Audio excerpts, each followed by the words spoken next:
حضرت یعقوب علیہ السلام نے اسرائیل سے وعدہ لیا تھا کہ میری روح قبض کرنے کے لیے اچانک نہیں آنا، پہلے کوئی قاصد بھیج دینا تاکہ میں موت کی تیاری کر لوں۔ ویسے اللہ کے نبی کے دامن پہ گناہ کا ایک دھبا بھی نہیں آ سکتا اور وہ ہر لمحہ تیار ہی رہتے ہیں، لیکن اس کے باوجود تعلیم امت کے لیے بہت ساری چیزیں ہوتی ہیں۔ میرے اور آپ کے آقا و مولا نے اللہ کی بارگاہ میں یہ دعا کی، اللہم انی اعوذ بک من الموت الفجاۃ، اے اللہ اچانک موت سے تیری پناہ مانگتا ہوں۔ اچانک موت آتی ہے اور انسان کو تلافی کا، توبہ کا موقع بھی نہیں ملتا، تو اچانک اموات سے پناہ مانگی گئی۔ تو حضرت اسرائیل سے عہد لے لیا حضرت یعقوب علیہ السلام نے کہ میری روح قبض کرنے کے لیے اچانک نہیں آنا، پہلے کو قاصد بھیج دینا۔ اللہ کے نبی تھے، ان سے وعدہ کر لیا۔ حضرت اسرائیل ایک عرصے کے بعد حاضر ہوئے، پوچھا کدھر آئے ہو؟ کہا قبض روح کے لیے آیا ہوں۔ کہا تم نے تو وعدہ کیا تھا اچانک نہیں آؤں گا، پہلے قاصد بھیجوں گا۔ تو کہا حضرت میں نے تو قاصد بھیجے تھے۔ فرمایا میرے پاس تو ایک بھی نہیں آیا۔ عرض کی حضرت آپ کے سامنے کتنے لوگوں کی موت واقع ہوئی، یہ میرا قاصد نہیں تھا تو اور کیا تھا؟ یہ اٹھتے ہوئے جنازے میرا قاصد نہیں تھا تو اور کیا تھا؟ آپ کی داڑھی میں سفید بال اترائے، یہ میرا قاصد نہیں تھا تو اور کیا تھا؟ جب بینائی کم پڑنے لگے، جب اعضاء مدمحل ہو جائیں، جب چلتے ہوئے ٹھوکرے لگے، جب بولتے ہوئے لکنت آنے لگے، جب یادداشت کھونے لگے، تو سمجھ لو پیغام موت آ گیا۔ یہ ڈوبتا ہوا سورج ہمیں موت کا پیغام دے کے جا رہا ہے۔ دیکھو کیسا بھانک پن تھا، کیسی دوپہر تھی، کیسی کرنوں کی تمازت اور حدت، شدت اور گرمی تھی، لیکن آج درد غروب سے زرد ہوا جا رہا ہوں۔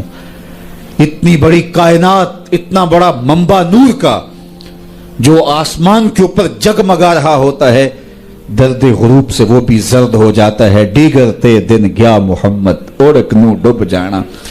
تو یہ ہمیں پیغام دیتا ہے میاں تم بھی جا رہے ہو۔ یہ پھیلے ہوئے قبرستان بتاتے ہیں۔ حضرت سیدنا غوث اعظم رضی اللہ تعالیٰ عنہ فرماتے ہیں جاؤ قبرستانوں میں جا کے دیکھو کیسے کیسے حسینوں کی مٹی خراب ہو رہی ہے۔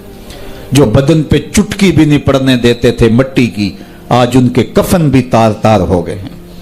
یہ ڈوبتا سورج، یہ اٹھتے جنازے، یہ پھیلی ہوئی قبریں، یہ بڑھاپا، یہ بالوں کی سفیدی، یہ کمر کا خم، یہ آنکھوں کی بینائی کا کم پڑ جانا، یہ اعضاء کا مدمحل ہو جانا، یہ چلتے ہوئے ٹھوکنے لگنا، بولتے ہوئے لکنت لگنا، یہ سب کچھ موت کا پیغام ہے۔ حضرت عمر بیٹھے تھے دربار میں، ایک شخص آ کے کھڑا ہو گیا، یا عمر لا تنسا موتک، عمر اپنی موت کو نہیں بھولنا۔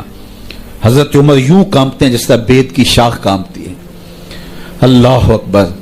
کہا میاں روز آ جایا کر اور مجھے روز یہ میسج دے دیا کر۔ بھری بزم میں وہ آ کے کہتا ہے عمر موت کو نہیں بھولنا۔ مہینے کے بعد مشاہرہ بھی دیتے ہیں۔ ایک دن آیا، اس کا شکریہ ادا کیا، مشاہرہ دیا، آج کے بعد نہیں آنا۔ مجھ سے کوئی گستاخی ہو گئی؟ نہیں۔ کوئی اور شخص آنے لگا؟ نہیں۔ تذکیر موت کی ضرورت نہیں رہی؟ فرمایا نہیں۔ تو پھر مجھے چھٹی کیوں دی جا رہی ہے؟ تو حضرت عمر روئے، داڑھی پہ ہاتھ رکھا، ایک بال الگ کر کے کہا یہ دیکھ میری داڑھی میں سفید بال آ گیا، اب تیرے آنے کی ضرورت نہیں ہے، یہ بال ہی مجھے چین سے نہیں بیٹھنے دے گا۔ ہماری تو پوری داڑھی بھی سفید ہو جائے نا۔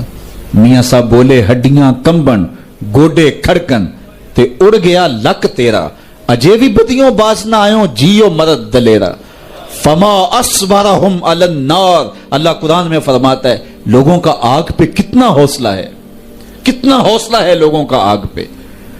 کہتے ہیں دیکھو دیکھی جائے گی، کہتے ہیں دیکھ لیں گے۔ کوئی کہتا فلاں بخشا گیا تو میں بھی بخشا جاؤں گا۔ کوئی کہتا یہ جہاں مٹھا اگلا کس نے ڈٹھا، جاؤ قبرستانوں میں پوچھو دیکھا ہے کہ نہیں دیکھا ہے، کتنے کتنے حسینوں کی مٹی خراب ہو رہی ہے۔ تو قبل اس سے کہ وہ وقت آئے کوئی حجت باقی نہ رہے، مجھے اور آپ اپنی زندگی کو اللہ کے حضور سپرد کرنا ہے اور موت کا ذائقہ ہر ایک نے چکھنا ہے، قبل اس سے کہ وہ وقت آ جائے اور پھر پچھتاوا ہو۔ آج میں اور آپ اپنی زندگی کو اللہ کے حضور پیش کرنے سے پہلے اپنے آپ کو تیار کریں۔ دو چیزیں دل کا زنگ اتارتی ہیں، کثرت کے ساتھ موت کی یاد اور قرآن مجید کی تلاوت۔ ادارت المصطفیٰ کی فکر